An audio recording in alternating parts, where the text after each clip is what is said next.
Turun icmalına baxırsınız. 1-ci liqada 18-ci turun icmalını təqdim edirik.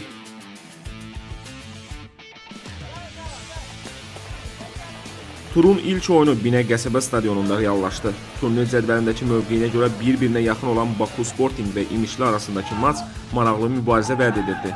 Erkən qol münazirələri bir qədər də artırdı. Qonaqların ön zonadakı ardıcıl hücumlarından birində əllə oyuna görə penalti təyin olundu. İmişlinin bombardiri Seyxan Fərəzov fürsətdən yararlanaraq komandasını 13-cü dəqiqədə önə çıxardı. Lakin ev sahiblərinin cavabı çox gecikmədi. Cəmi 4 dəqiqə sonra Elmin Əskərli status quo-nu bərpa etdi.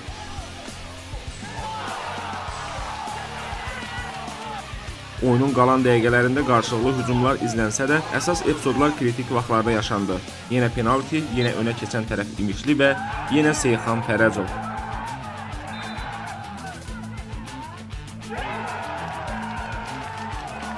–83-cü dəqiqədə geri düşən Baku Sportingin dadına Luka Stevanovic yetişdi. Əlavə olunmuş sonuncu 5-ci dəqiqədə gələn bu qol maçın yekun nəticəsini müəyyənləşdirdi.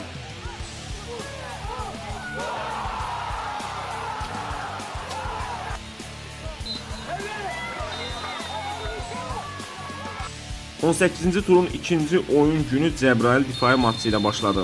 Asko Arenada keçirilən görüş Cəbrayıl üçün yaxşı başlamadı. Qarşılaşmanın baş hakimi Amil Yunusov 25-ci dəqiqədə nominal meydan sahiblərinin qapısına doğru penalti təyin etdi. Üstəlik qayda pozuntusuna görə Samir İbrahimova qırmızı vərəqə göstərdi. Kristian Kamta topu ağ nöqtədən qapı toruna qovuşdurdu. Rəqibin azlığından faydalanan qonaqlar qalan vaxtda daha 3 dəfə qol sevinci yaşadı. 37-ci dəqiqə Muhammed Alfanın fərdi ustalığı baxımlı qolla nəticələndi. 61-ci dəqiqədə Xəyyam Məmmədli fərqi 3-ə yüksəltdi. 76-cı dəqiqədə isə Cəbrayıldan daha bir futbolçu oyundan kənarlaşdırıldı. Bu dəfə Zeynəddin Abdurrahmanov ikinci sarı vərəqə ilə baş hakimin qırmızısına tuş gəldi.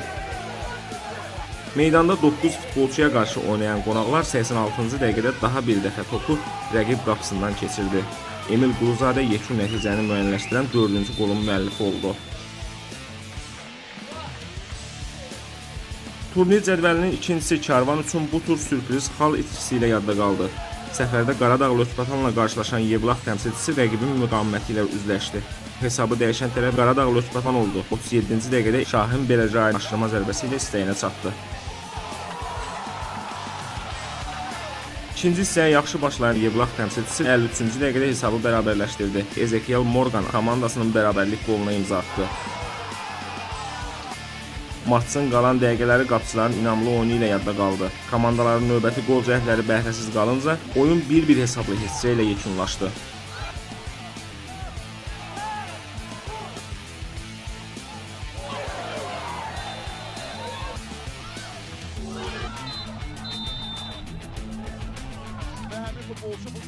Paralel keçən oyunda liqanın birincisi Qəbələ də 3 xal qazanmağa nail ola bilmədi.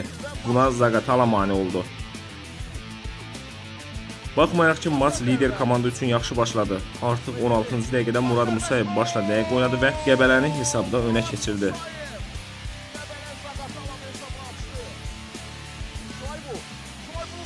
Zaqatalanın cavabı ikinci hissəyə təsadüf etdi. Yan Pol Assumu 54-cü dəqiqədə komandasının bərabərlik qoluna imza atdı.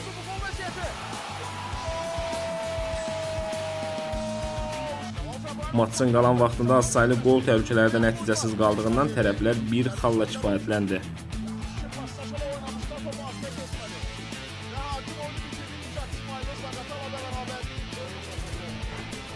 Turun son görüşü Mingəçevirdə keçirildi. Rayonun eyni adlı komandası Moiki qəbul edirdi. Qol epizodları baxımından bolluq olmasına baxmayaraq, oyunda cəmi bir dəfə nəticə verən hücum izlənildi. Yaratdığı qol fürsətlərini lazımınca dəyərləndirə bilməyən meydan sahibləri yalnız əsas vaxtın bitminə 2 dəqiqə qalmış istəklərinə çata bildilər. Talih Fərmanov yerli azarkeşləri coşduran və yekunda komandasına qələbə gətirən qolun müəllifi oldu.